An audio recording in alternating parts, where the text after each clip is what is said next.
It was an email that was sent to me, and I'll just say her first name to protect her identity. Denise, Denyse.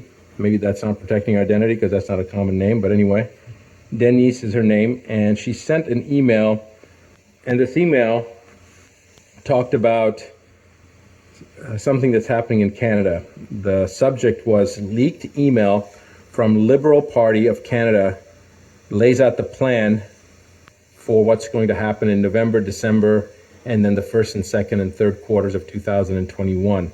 Now, this is not based upon what a person's opinion is or conjecture is. This is based upon what actually happened at a meeting in the legislative bodies on the Liberal side in Canada. So here's what it comes down to. The roadmap and aim was set out by the PMO and is as follows. And I hate looking down when I'm reading this, so let me see if I can read it this way. All right. Phase in secondary lockdown restrictions on a rolling basis, starting with major metropolitan areas first and expanding outward. Expected by November 2020. Next one, rush the acquisition of or construction of isolation facilities across every province and territory, expected by December 2020. These are concentration camps they're talking about. Daily new cases of COVID-19 will surge beyond capacity of testing. Interesting that they already know that they're going to surge, right? Why? Because they know that if there is such a virus out there, assuming that there's a real virus out there, the testing is already it's already predetermined. They're testing, they're attenuating, they're basically amplifying the RT-PCR test to the point that every human being will test positive. That's what their goal is. All right, so the new daily new cases of COVID will surge beyond capacity of testing, including increases in COVID-related deaths following the same growth curves, expected by end of November 2020. Complete and total secondary lockdown, much stricter than the first and second rolling phase restrictions, expected by end of December 2020, early January 2021. Reform and expansion of the unemployment program to be transitioned into the Universal Basic Income Program, expected by Q1 2021. Projected COVID-19 mutation and or co-infection with secondary virus referred to as COVID-21, leading to a third wave with much higher mortality rate and higher rate of infection, expected by February 2021. Daily new cases of COVID-21 hospitalizations and COVID-19 and COVID-21 related deaths will exceed medical facility capacities, expected by Q1, Q2 of 2021. Enhanced lockdown restrictions, referred to as third lockdown, will be implemented. Full travel restrictions will be imposed, including inter-province and intercity, expected by Q2 2021. Guys, understand that. That means that if you're in British Columbia, you can't go to Quebec. All right? This is what they're talking about. And if you're in one city and you're trying to go into another city in the same province, they're not going to allow you to do that. This is in Canada. Of course, they're going to try to roll this out, and I'll get to that point here in a second. All right. Transitioning of individuals into the Universal Basic Income Program, expected mid-Q2 2021.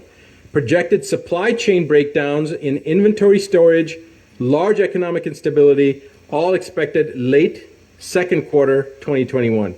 Deployment of military personnel into major metropolitan areas as well as all major roadways to establish travel checkpoints, restrict travel and movement, provide logistical support to the area, expected by Q3 2021.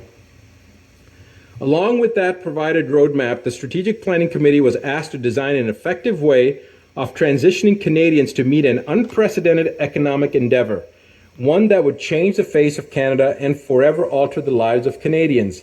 All right, guys, this is where it gets really disturbing, as if it's not already disturbing. What we are told was that in order to offset what was essentially an economic collapse on an international scale, that the federal government was going to offer Canadians a total debt relief. So people are getting excited about that. That sounds good, but wait. This is how it works. The federal government will offer to eliminate all personal debts, all mortgages, all loans, all credit cards, etc., with all funding which all funding will be provided to Canada by the IMF under what will become known as the World Debt Reset Program. In exchange for acceptance of this total debt forgiveness, the individual would forfeit ownership of any and all property and assets forever. In exchange for acceptance of this total debt forgiveness, the individual would forfeit ownership of any and all property and assets forever. The individual would also have to agree to partake in the COVID-19 and COVID-21 vaccination schedule, which will provide the individual with unrestricted travel and unrestricted living, even under a full lockdown. So if you agree, you can go do anything you're doing as long as you partake in the COVID-19 and COVID-21 vaccination schedule, regardless of the lockdown. Magically, you take this vaccine and boom, guess what? You don't have to social distance. You don't have to wear a mask anymore because you have already gotten your vaccines. All right? So this is unrestricted living under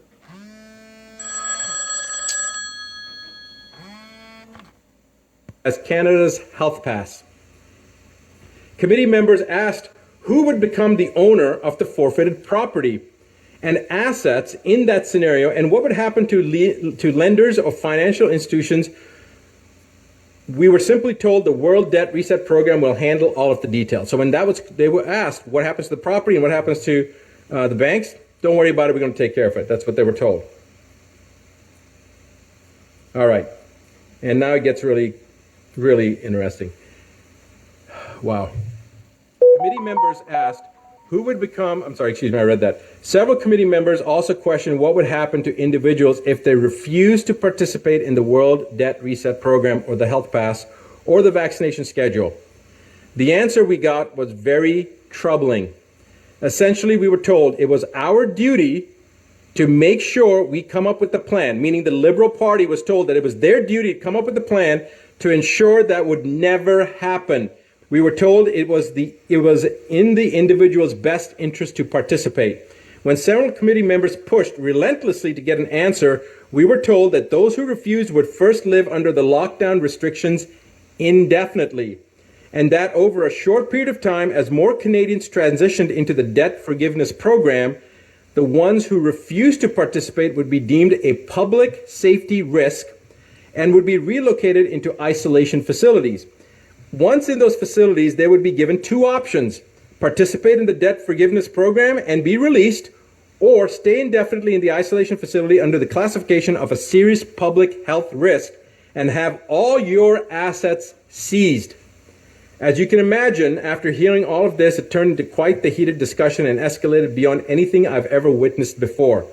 In the end, it was implied by the PMO that the whole agenda will move forward no matter who agrees with it or not. That it won't just be Canada, but in fact, all nations will have similar roadmaps and agendas. That we need to take advantage of the situations before us to promote change on a grander scale for the betterment of everyone. The members who were opposed and ones who brought up key issues that would arise from such a thing were completely ignored. Our opinions and concerns were ignored. We were simply told to just do it. All I know is that I don't like it, and I think it's going to place Canadians into a dark future. Well, I hope this is misinformation, and I hope it's just a conspiracy theory. I really do hope so. If I see anything like this emerging, I'll be one of the first on the streets to protest against it. But let's just watch this space and hope this is just bullshit.